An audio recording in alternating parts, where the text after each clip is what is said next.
उत्तर प्रदेश में paper leak जैसी घटनाएं रोकने के लिए योगी आदित्यनाथ सरकार एक बड़ा कदम उठाने जा रही है।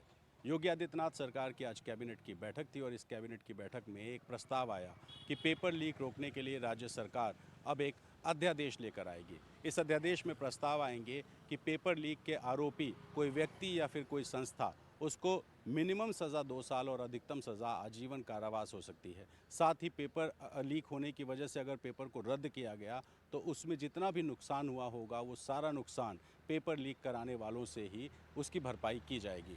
यानी कि राज्य सरकार ने ये तय किया है कि अब एक ऐसा कड़ा कानून लाया जाएगा जिस कड़े कानून के ज़रिए पेपर लीक की घटनाओं को रोका जा सके।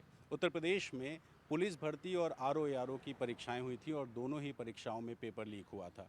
पुलिस भर्ती में 60,244 पदों के लिए 48 लाख से ज़्यादा अभ्यर्थियों ने परीक्षा दी थी और इसके बाद आरओ की परीक्षा यानी कि समीक्षा अधिकारी और सहायक समीक्षा अधिकारी की जो भर्ती होनी थी, उसके लिए भी जब पेपर हुआ तो उसका पेपर होने से पहले ही पेपर लीक हो गया। और इसके बाद राज्य सरकार ने अब फैसला किया है कि वो सदन के शुरू होने का इंतज़ार नहीं करेगी बल्कि एक अध्यादेश लाएगी। पहले आपको बताते हैं अध्यादेश और एक कानून दोनों में क्या फ़र्क होता है बिल और अध्यादेश में।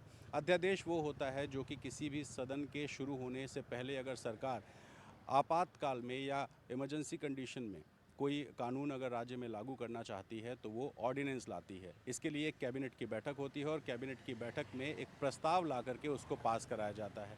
ये प्रस्ताव पास होते ही कानून की शक्ल में जो प्रस्ताव होते हैं उसको लागू कर दिया जाता है। फिर जब सदन शुरू होता है तब बिल लाया जाता है और सदन से इस बिल को पास कराया जाता है। अगर एक सामान्य बिल होता तो जब भी कोई सेशन चल रहा होता, चाहे winter session, budget session, monsoon session, जब भी सेशन चलता है तब उसमें बिल लाया जाता है। लेकिन राज्य सरकार नहीं चाहती कि जुलाई लास्ट या अगस्त फर्स्ट वीक का वेट करें, क्योंकि अभी उत्तर प्रदेश में जो सेशन है उसको शुरू होने में 1 से सवा महीने का समय बचा है। और सरकार ने कहा था कि जो पुलिस पेपर भर्ती लीक है और आरओ की परीक्षा में जो पेपर लीक हुआ है उसको रद्द करने के बाद सरकार ने ये कहा था कि 6 महीने के भीतर परीक्षाएं कराई जाएंगी। अब वो 6 महीने का समय पूरा होने वाला है और राज्य सरकार जल्द से जल्द पेपर कराने की तैयारी कर रही है। ऐसे में जब भी पुलिस भर्ती और आरओ की परीक्षा हो तब उत्तर प्रदेश में पेपर लीक के कानून लागू हो, इसके लिए राज्य सरकार ने ये तय किया है कि वो अध्यादेश लेकर आएगी, यानी कि ऑर्डिनेंस पास करा करके इस कानून को पास कराएगी। ये उत्तर प्रदेश में ये बड़ा इसलिए हो जाता है क्योंकि जब पुलिस भर्ती के केस हुआ और उसके बाद आरओ की परीक्षा भी लीक हो गई और दोनों ही पेपर्स को राज्य सरकार को रद्द करना पड़ा, तब राज्य सरकार इस बात के लिए तैयार थी कि वो एक कड़ा कानून लेकर आएगी। लेकिन लोकसभा चुनाव की वजह से जो आचार संहिता लगी थी, उस आचार संहिता की वजह से सरकार ये कानून लेकर नहीं आ पाई। आज योगी आदित्यनाथ की अध्यक्षता में जो कैबिनेट की बैठक हुई, इसमें प्रस्ताव ये आया कि किसी भी तरह से पेपर लीक रोकने के लिए एक कड़ा कानून ज़रूरी है और इसलिए एक अध्यादेश की शक्ल में एक ऐसा कानून आएगा जिसमें कड़े से कड़े नियम लागू होंगे।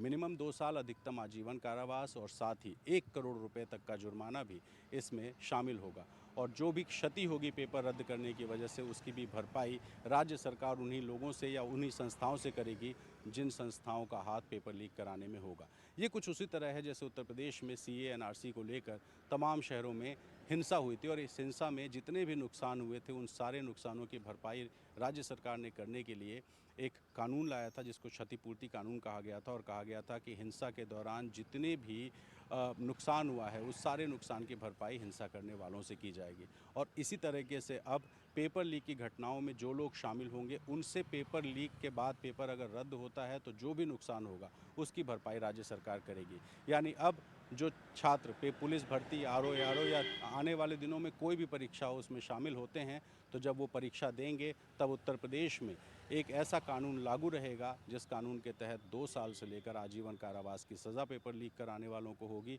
और साथ ही 1 करोड़ रुपए तक का जुर्माना भी हो सकता है। और साथ ही अगर वो दोषी पाए गए तो उनसे पेपर लीक के बाद जो नुकसान हुआ है उसकी भरपाई भी राज्य सरकार करेगी। यानी एक कड़ा कानून, और इस कानून का निश्चित तौर पे न सिर्फ जो सत्ता पक्ष है वो समर्थन करेगा, बल्कि उम्मीद है कि समाजवादी पार्टी, कांग्रेस जैसे जो विपक्ष हैं वो भी इसका समर्थन करते नजर आएंगे। लखनऊ से कैमरा पर्सन राज गुप्ता के साथ रणवीर, एनडीटीवी इंडिया के लिए।